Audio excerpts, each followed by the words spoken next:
Hey guys, welcome to this episode of my blog. We're here at the Burnett-Bell house. Come on in.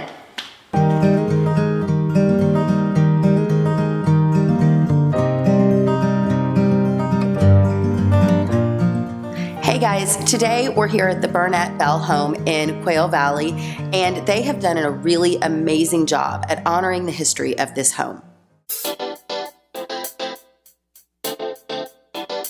So Randy, when did you guys move here to Quail Valley?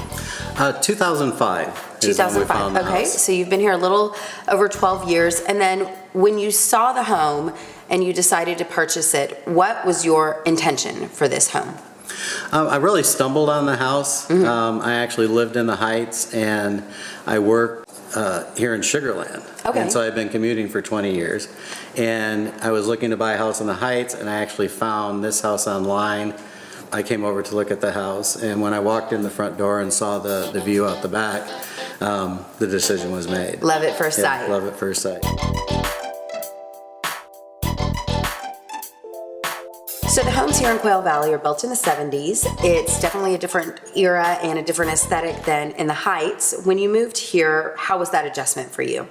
Move-in day was actually a little bit of a letdown because coming from the Heights, it is a different style.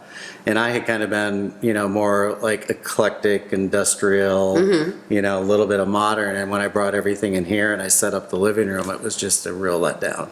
One of the things I really liked about this house were all the original features. It has the grass wallpaper, which is original to 1979. The poured terrazzo floors were original, and that's one of the things I fell in love with when I came down here.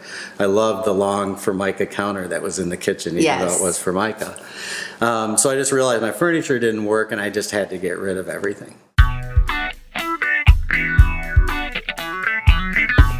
I started to look at kind of mid-century modern furniture from the 60s and 70s. And so we started collecting. Spent about 2 years and had over 400 shipments of furniture come in. So what room did you decide to focus on first?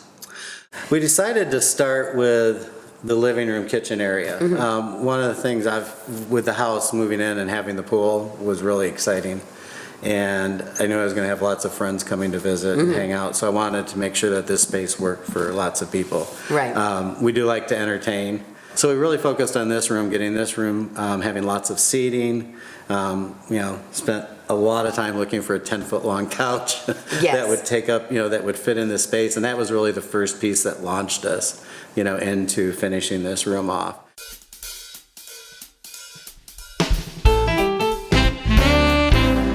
So, Randy, we were just recently talking about some of the updates you did to the home. You mentioned this great long Formica countertop.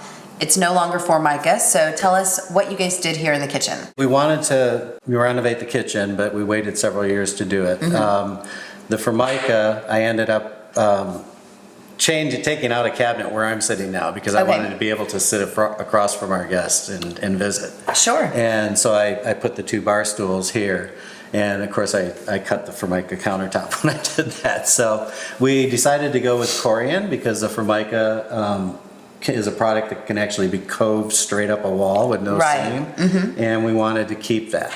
So we put the Corian countertop in, we put a granite sink in, updated the fixture, and then changed the cabinet hardware and put in new appliances. What was next? I did the dining room next. I actually originally didn't have a dining room table and wasn't thinking about getting one because it's not something that really fit our lifestyle.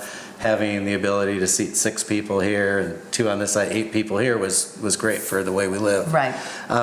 So I created that as more of like a salon sitting room.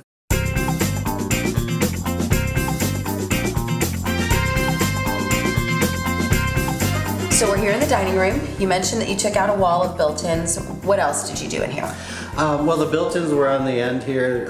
It was a typical buffet server with lower cabinets and then upper glass cabinets. I wanted more artwork space, so I just cut it down to the bottom 2 feet and turned it into our wine storage because we're very limited on storage in the Phenomenal idea. The room was like Chinese red with a kind of an oriental flare and a crystal chandelier. So I designed a lighting fixture for this room and had a company make it. part of wanting to honor the history of the home, but also honor the history of Quail Valley, is I do a lot of estate sales. So this dining room table is actually from an estate sale in Quail Valley. The buffet is from an estate sale in Quail Valley, as well as a lot of other pieces in the house. I actually, find pieces that are Quail Valley pieces and bring them here. Randy, you guys have done such a phenomenal job on this home. Is there anything else to be done? We really like entertaining. David is a huge baker, loves to bake. He wants more tools to work with, more ovens, things like that.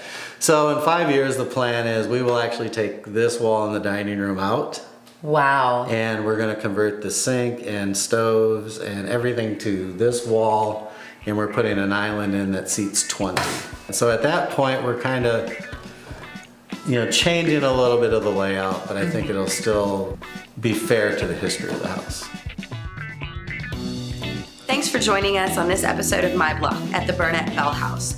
We're coming back because there are more fantastic rooms to see in this home. If you happen to be watching us on Facebook right now, we'd really love it if you take a minute and like the video or even share it with your friends.